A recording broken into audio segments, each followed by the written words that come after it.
Olá, tudo bem com vocês? Sejam bem-vindos ao nosso programa número 81 desse estudo Refletindo Kardec, sempre com apoio e divulgação da Sociedade Espírita Francisco de Assis, de Amparo aos Necessitados, a CEFAM, aqui da nossa cidade de Ponta Grossa. Provavelmente, quando você vai a uma casa espírita e você recebe a aplicação do passe magnético, você, por muitas vezes, pode sair de lá com uma sensação diferente, com uma sensação física, uma sensação emocional.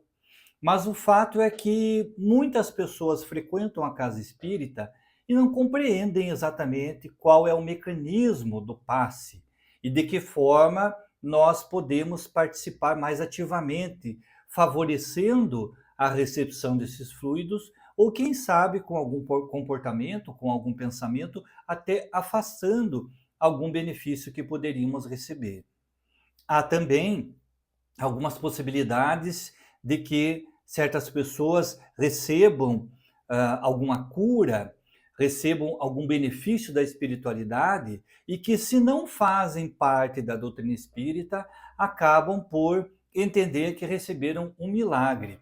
Então, muitas pessoas se devotam a certos santos, a certos deuses, recebem aquilo que chamam de graça, encontram no corpo físico uma cura para as suas dores e passam a entender que foram favorecidas por um milagre. De certa forma, é claro que precisamos ter um mérito para receber essa intervenção do plano espiritual, esse processo de cura. Nós vimos no estudo anterior que esta cura propriamente dita, quando ela é possível ao corpo físico, nada mais é do que uma transfusão de fluidos magnéticos do perispírito, seja de um encarnado ou de um desencarnado, para uma terceira pessoa, geralmente um encarnado que precisa de uma recomposição do seu corpo físico. Então, Kardec irá, nesse nosso estudo de hoje, ainda falando sobre esse processo de curas, falar sobre essa ação magnética e que vai explicar muito do que é o passe e que aqueles que não participam dos estudos dentro da casa espírita acabam muitas vezes por não compreender esta benéfica ação magnética do plano espiritual. Kardec registrou assim aqui na Gênese. A ação magnética pode produzir-se de muitas maneiras. Primeiro, pelo próprio fluido do magnetizador. É o magnetismo propriamente dito, ou magnetismo humano, cuja ação se acha adstrita à força e, sobretudo, à qualidade do fluido.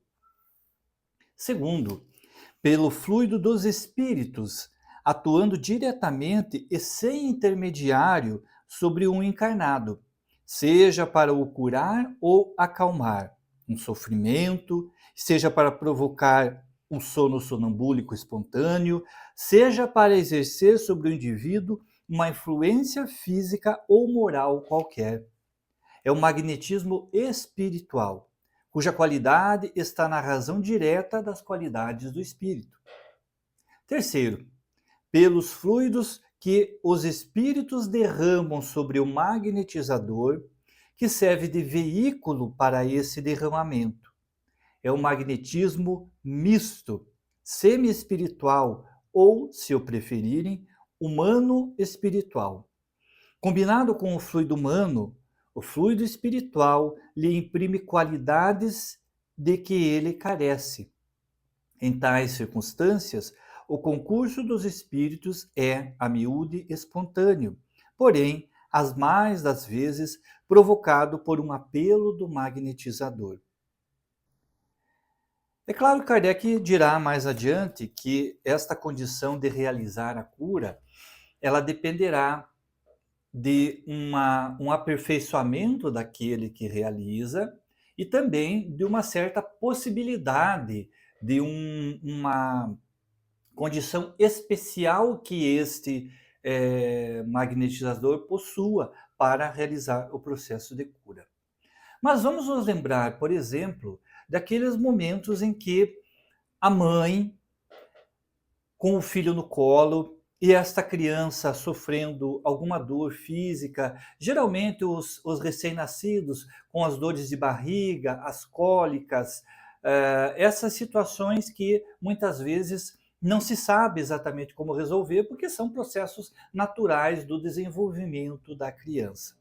O que é que a mãe faz?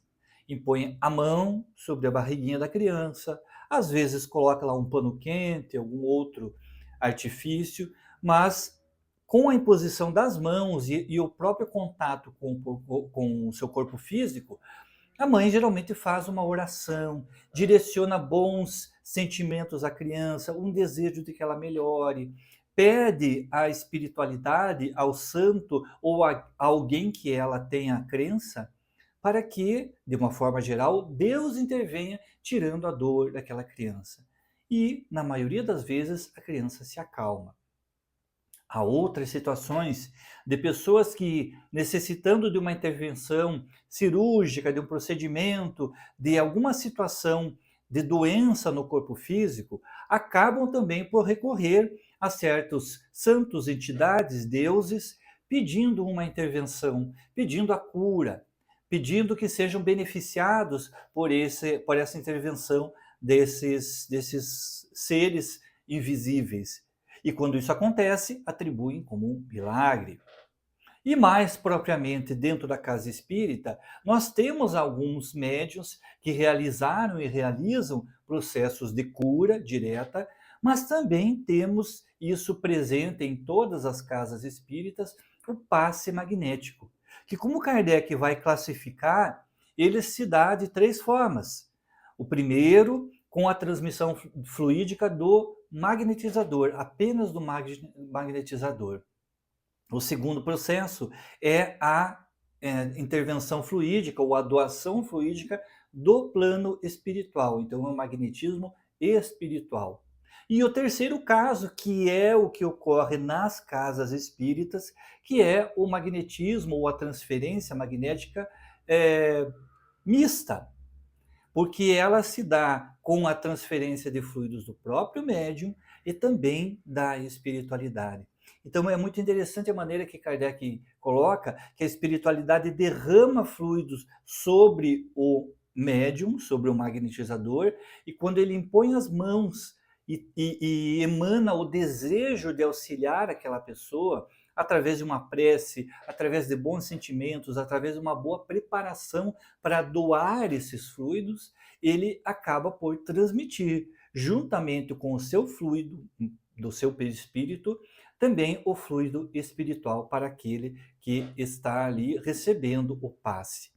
Aí, é claro que nessa condição, o médium não se sente diminuído, ele está, na verdade, recebendo do plano espiritual e transmitindo para aqueles que estão ali recebendo essa intervenção.